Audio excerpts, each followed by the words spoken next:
ഈ അധ്യയന വർഷത്തെ സ്കൂൾ മേളകളുടെ വേദികൾ പ്രഖ്യാപിച്ചു. സംസ്ഥാന സ്കൂൾ കലോത്സവം തൃശൂരിൽ നടക്കും. തിരുവനന്തപുരത്താണ് സംസ്ഥാന സ്കൂൾ ഒളിമ്പിക്സ്. ശാസ്ത്രോത്സവം പാലക്കാടും സ്പെഷ്യൽ സ്കൂൾ കലോത്സവവും മലപ്പുറത്തും നടക്കും.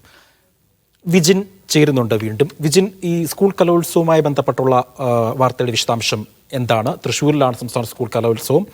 മറ്റ് കലോത്സവങ്ങൾ എവിടെ വച്ചാണ്?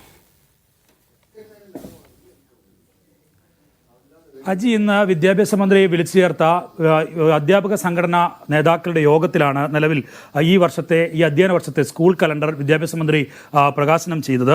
നേരത്തെ തന്നെ വിദ്യാഭ്യാസ കലണ്ടർ പുറത്തിറക്കിയില്ല എന്നുള്ള വിമർശനമൊക്കെ വിദ്യാഭ്യാസ വകുപ്പിനെതിരെ ഉയർന്നിരുന്നു. ഈ ഒരു ഘട്ടത്തിലാണ് ഇപ്പോൾ വിദ്യാഭ്യാസ കലണ്ടർ പുറത്തിറക്കിയിരിക്കുന്നത് എന്നുള്ളതാണ്. പുതിയ സ്കൂൾ അധ്യയന വർഷത്തെ വിവിധ മേളകളുടെ വേദികളും നിലവിൽ പ്രഖ്യാപിച്ചിട്ടുണ്ട്.